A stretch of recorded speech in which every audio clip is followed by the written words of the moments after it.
Versailles wasn't built in a day. It all began in 1629, when King Louis XIII had a hunting lodge built, replaced sometime later by a stone and brick chateau. King Louis XIV inherited this small chateau. In 1666, the sovereign embarked on major building work. Over 50 years, he continued to extend and transform what became Europe's largest chateau, the Palace of Versailles.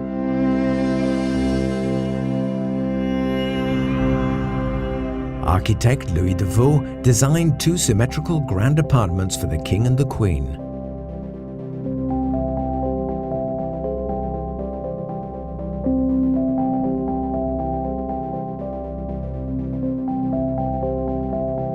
Louis XIV moved his government and court to Versailles. After a new program of works, Jules Hardouin Mansart replaced the terrace overlooking the grounds by the Hall of Mirrors, which became the court's main ceremonial reception room.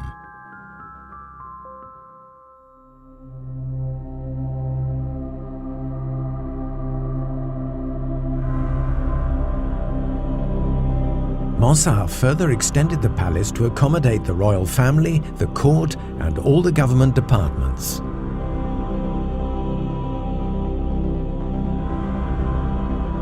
With the servants, the kitchen and stable staff, close to 10,000 people were bustling about the palace. At the end of his reign, Louis XIV moved his bedchamber to the center of the palace. This room was the hub of the king's daily ceremonial routine and that of all the Versailles courtiers. Towering over the other buildings, a royal chapel was finally built by Mansart on the same scale as the palace. When King Louis XV moved to Versailles, he broke with strict court etiquette and fitted out smaller apartments for more comfort and privacy.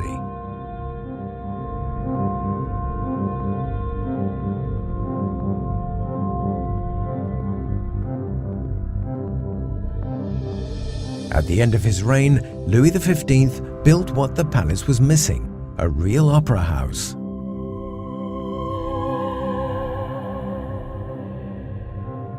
Architect Gabriel modernized the facades closest to the town. In 1789, the French Revolution forced the royal family to leave Versailles for Paris. The future of the palace looked uncertain.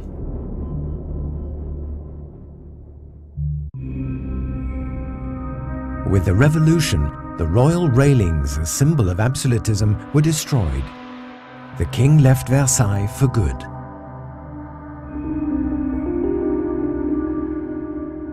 The collections of paintings were taken to the Louvre, and the furniture was auctioned off and dispersed.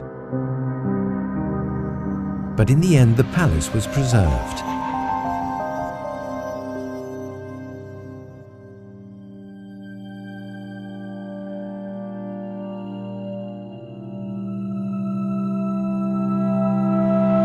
During the First Empire, Napoleon renovated the Grand Trianon for residents during the summer months.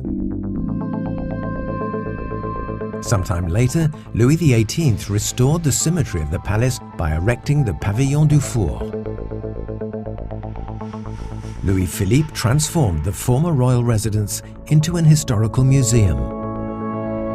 The former prince's apartments were replaced by a large gallery of paintings, the Galerie des Batailles.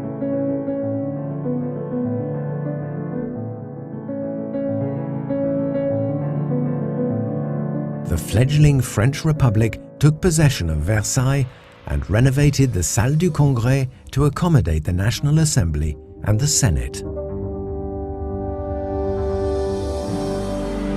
Versailles today is the result of this long history. A former royal palace with prestigious collections, an historical museum, a republican palace. It's also a living place which hosts festivals and shows, dazzling as it did under Louis XIV, visitors from all over the world.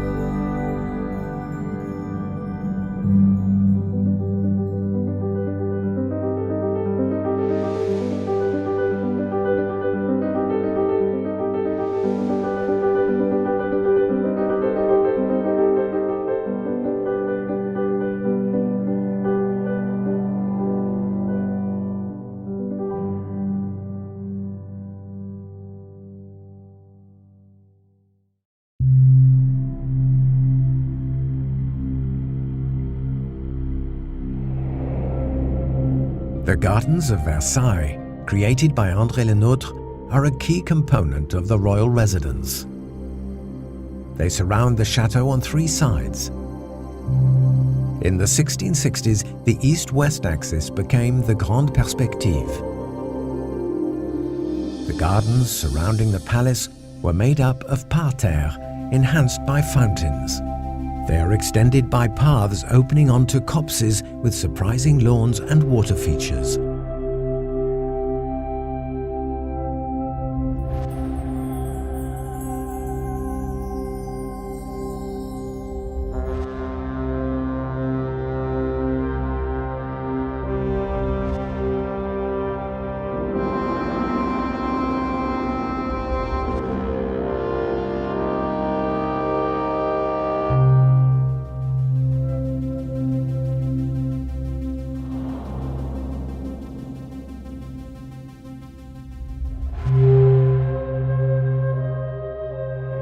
King Louis XIV had the Grand Trianon built in the grounds as a summer family residence and a refuge from the hubbub of the court.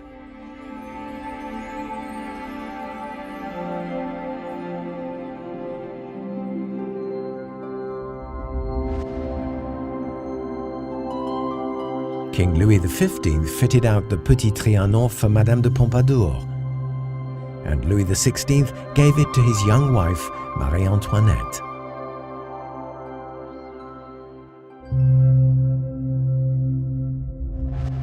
The Queen gave orders for the gardens to be replanted in the English style and built a rustic hamlet, a working farm, complete with cottages.